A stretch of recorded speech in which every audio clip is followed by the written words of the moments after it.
help you. But yeah, so my school life, that was pretty too.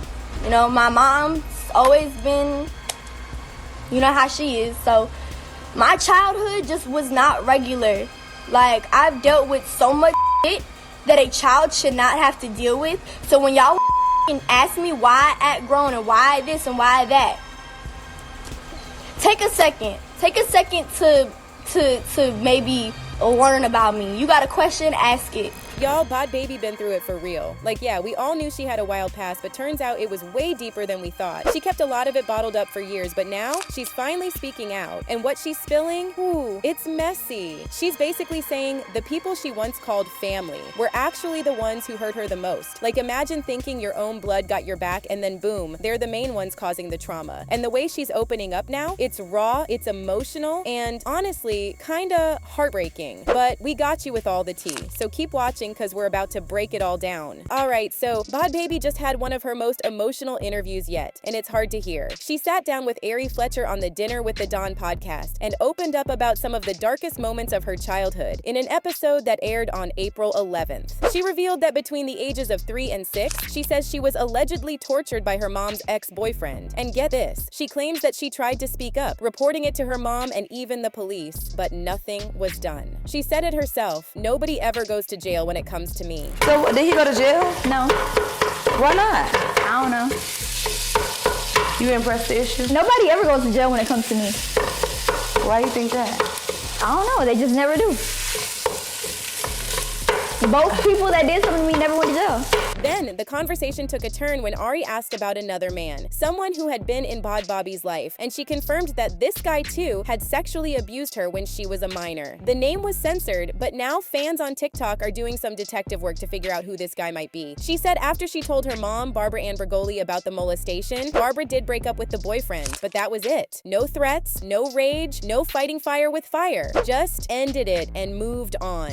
What did your mama do to the ex-boyfriend? She just got rid of him. Did she try to beat his ass, shoot him, nothing? You should have called me. I wish you would have knocked me. Oh my God, I'm so sorry that happened to you. I just got a little sad. I don't want to finish filming. And for Bhabie, that just added to the pain. Like, girl, you find out your child's been through that and all you do is break up with the dude? Who? Now y'all know Bhabie first shot to fame at 13 when she showed up on Dr. Phil Wildin' Out and dropped the viral line, "Cash me outside, how about da?" And all laughing like something funny.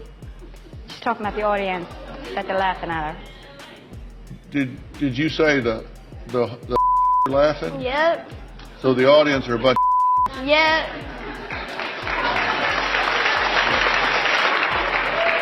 Catch me outside. How about that? Huh? Catch me outside. How about that?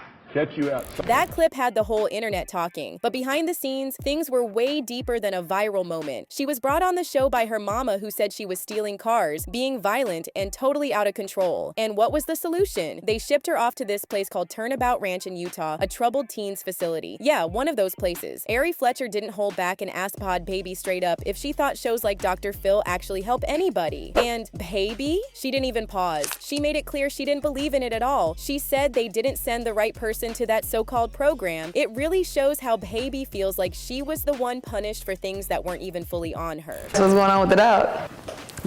Okay, so do you think shows like Dr. Phil really be helping, or you think shows don't work, you said? No, well, first of all, they sent me the program. They put the wrong person on the plane.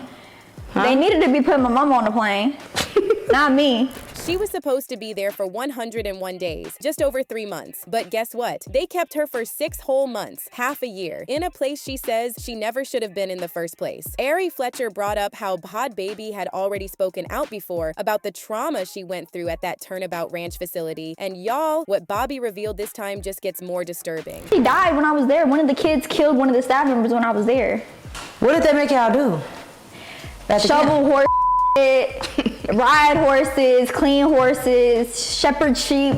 That's not even all. Bhabie kept going and dropped even more wild and heartbreaking details. She talked about how the whole setup at that facility was messed up on so many levels. Come get you. Because she didn't believe me. For real? Because they monitor your letters. So if you tell your parent what's going on there, they'll not send your letter out. Y'all need to be out of business. No, there was kids there getting molested, and Yeah, that's You get molested? not there.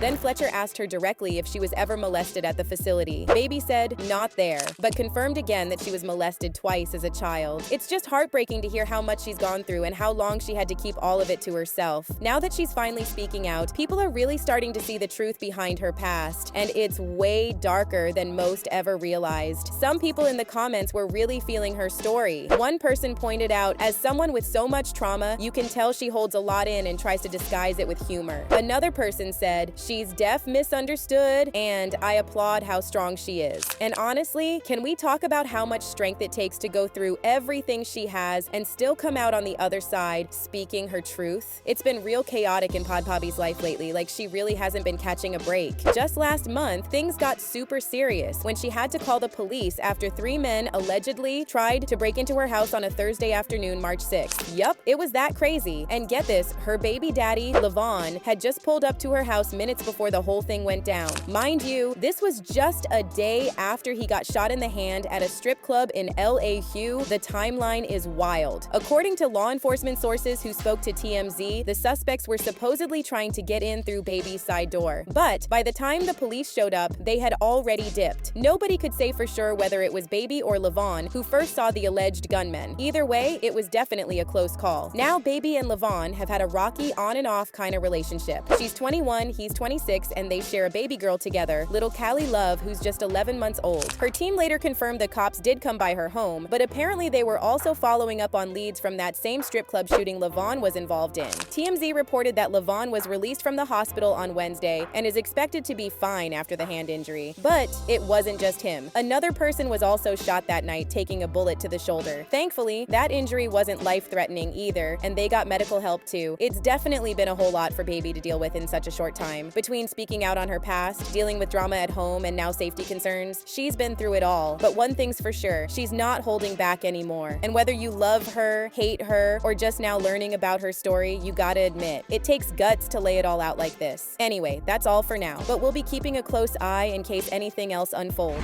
Check out my previous videos to stay updated on the latest and hottest teas. See y'all later!